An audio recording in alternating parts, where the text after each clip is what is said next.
Congratulations. Oh, yay! Scott is here. Scott. Thanks, guys. Have a really Okay. woof woof meow. Thank you. First of all, I want to congratulate our new school board member from this area.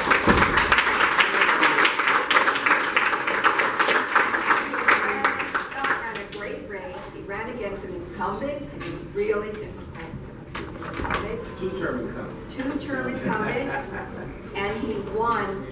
He had a smash, got 10 points. 3,000. So it was really good. So welcome Thank back you. here Thank you. to the Sherman Neighborhood Council, and Say a the word. floor is yours. Sure. Right there. Thank you.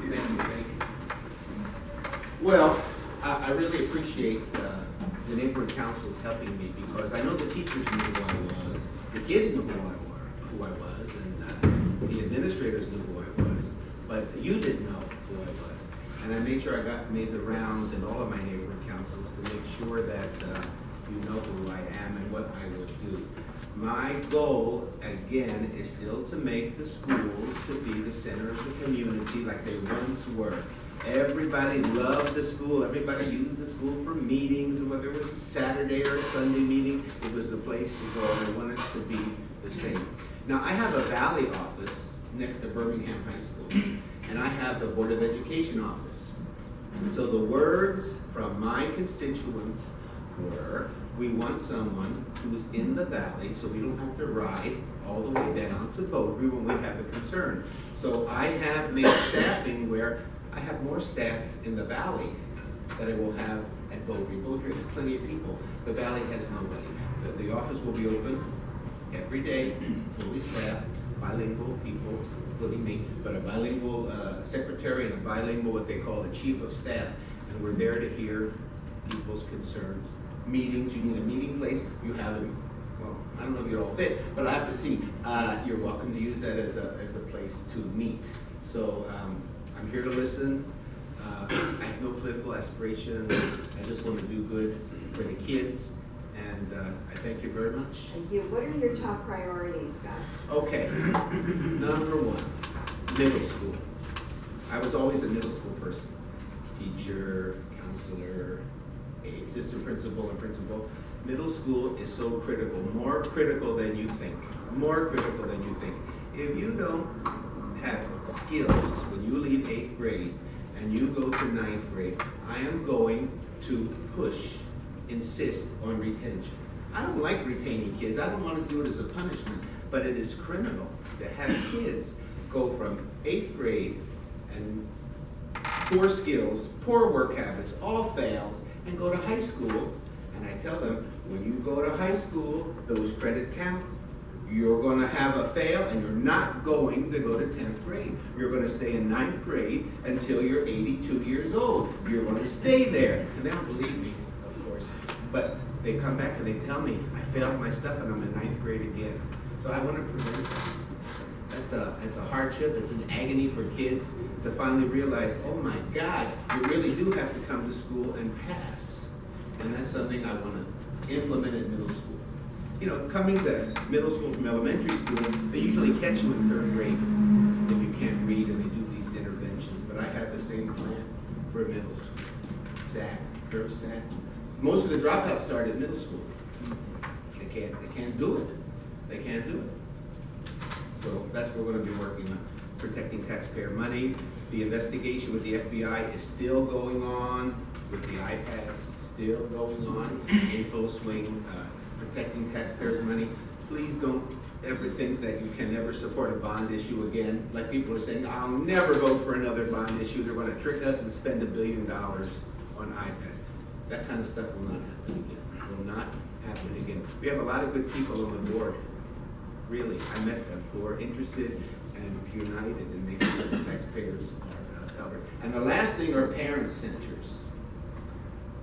I hope that every school that you are familiar with has a parent center, and if you know what a parent center is, that's the place where you go as a parent, and you can go in there, and there's all kind of activities for parents, meeting with teachers. There's a computer that works. There's nice furniture. It's not everything that's left over that they threw into the parent center.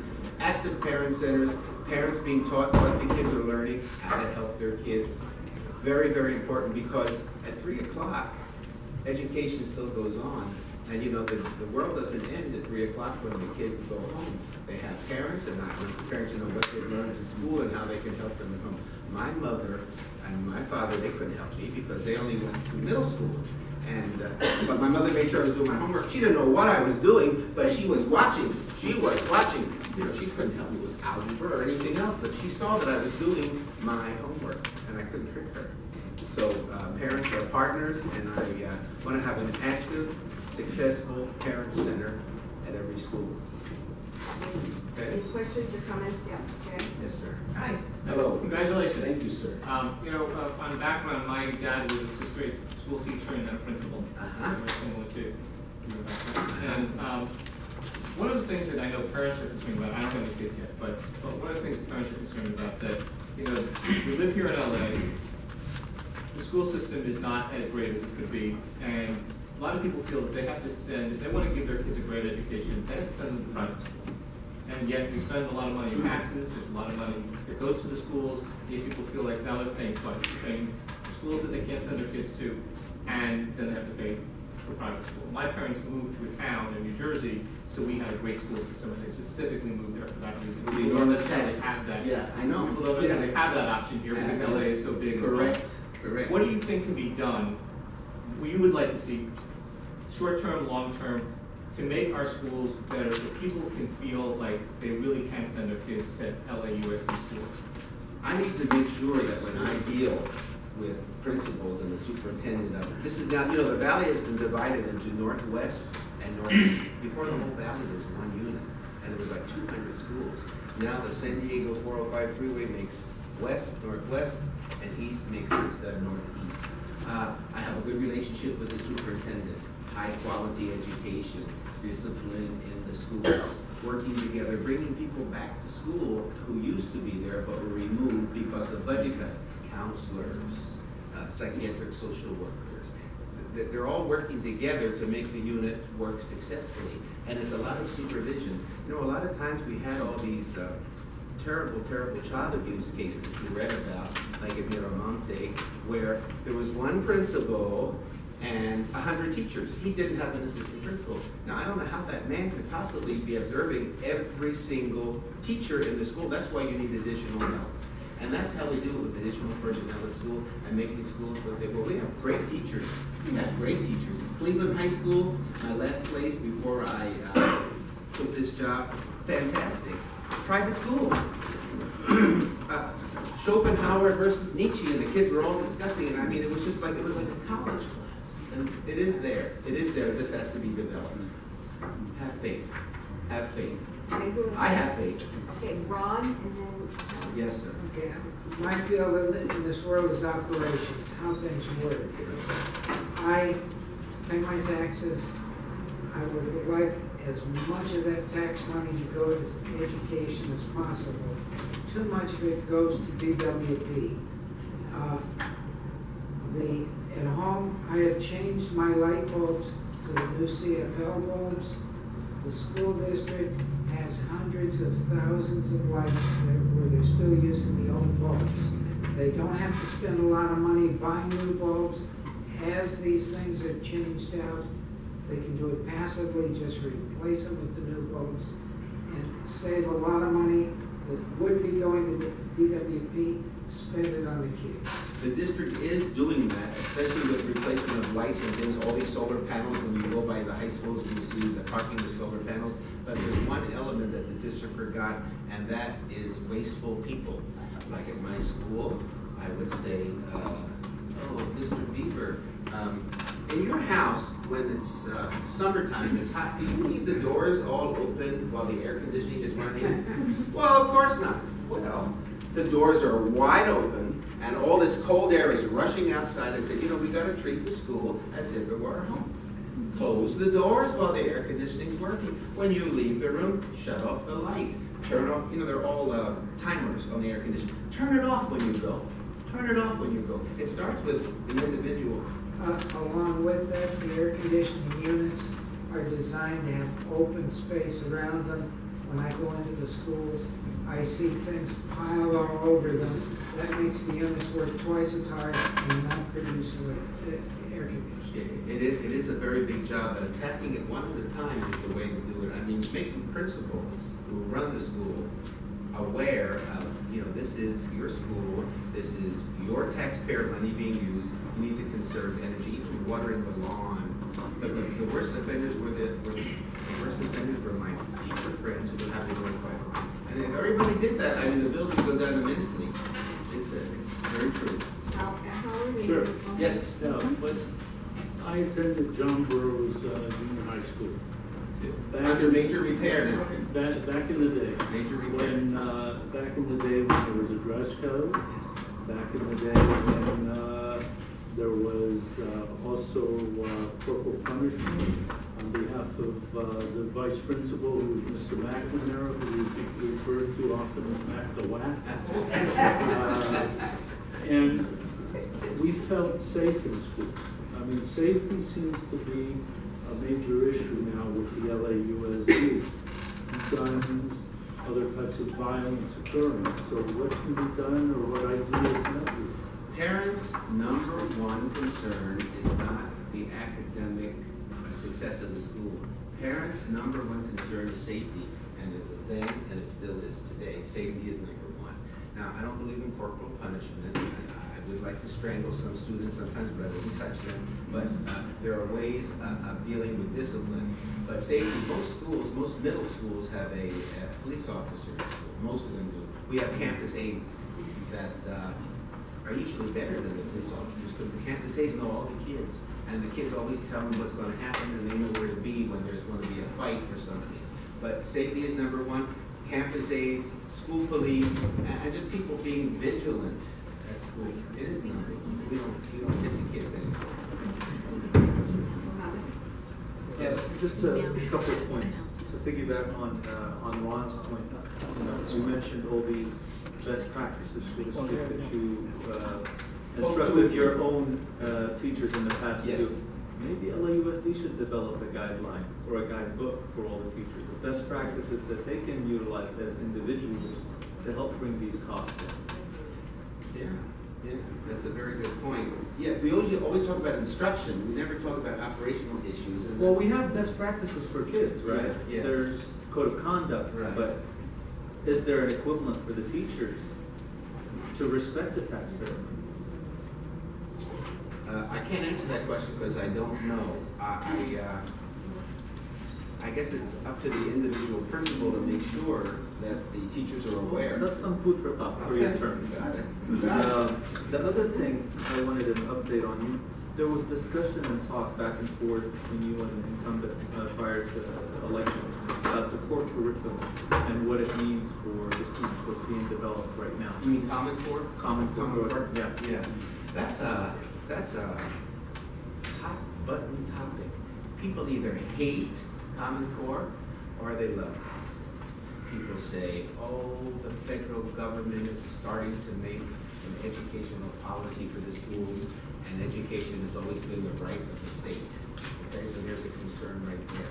But you know, in visiting the Common Core curriculum, it involves so much deeper thought and deeper thinking than pure rote and memorization.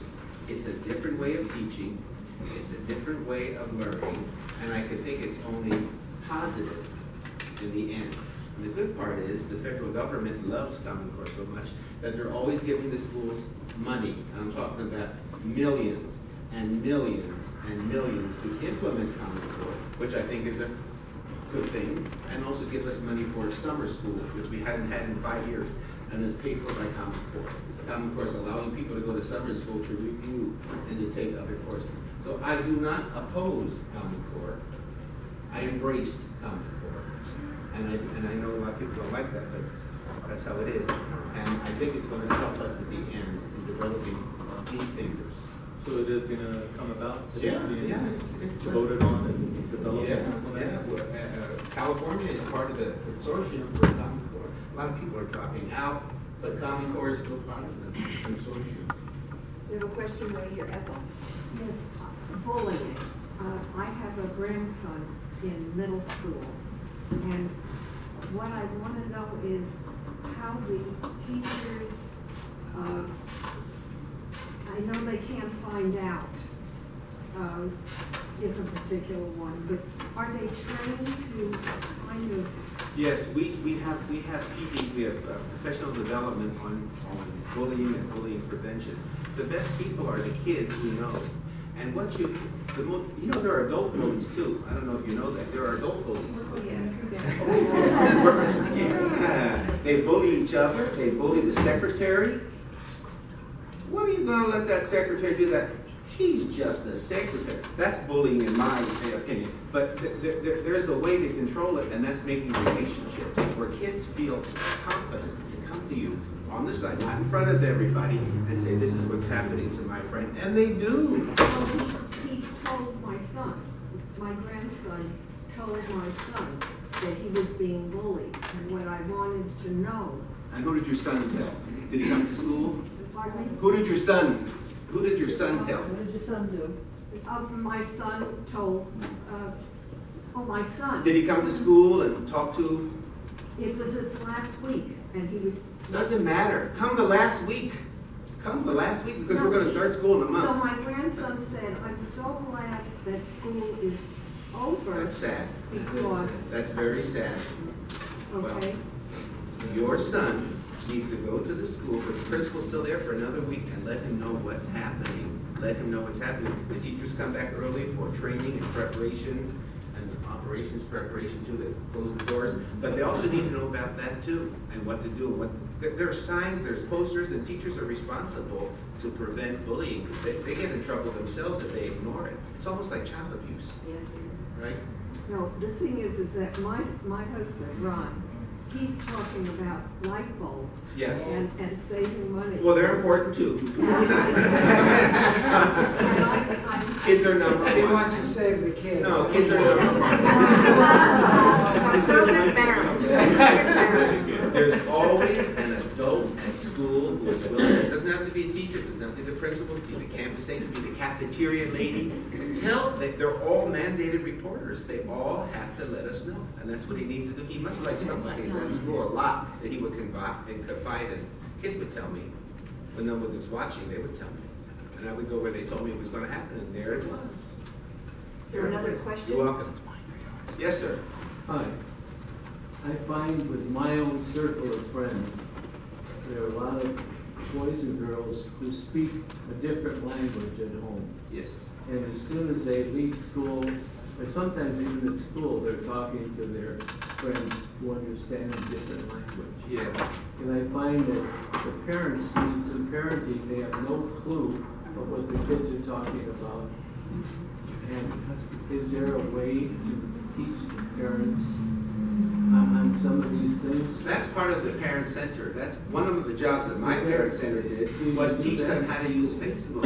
Parents didn't know how to use Facebook. And when I would say, your daughter is showing all these nasty, my daughter wouldn't do that. Well, I showed them the Facebook and all these nasty comments made. We taught the parents how to read the Facebook and how to check up on their kids. That's one of the things, English language learning, computer skills. This is a kind of a upper mobile community, and most people know how to use a computer and all this other stuff, but a lot of my parents at Cochran Middle School had no idea, and we taught them, and you empower them, and that's what we have to do at the parent centers. And that's why I want a parent center in a good parent center, not a dopey parent, a good parent center with a parent leader who will embrace the parents and make them powerful. How do the kids get their parents to come to that center? No, we do that. They'll never let them come.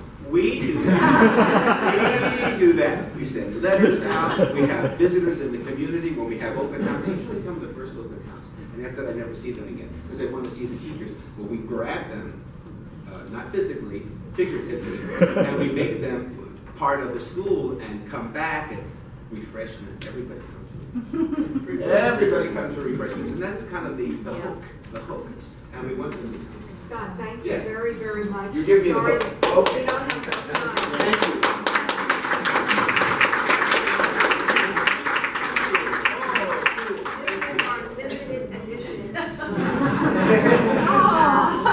So Thank you. you'll remember us. I will. Use that in the I got one. I will. Yes. And please come back. It's so I will. wonderful to have you I here. will. I have an email, Scott, ms1@roadrunner.com. Please, and I'll send it to you.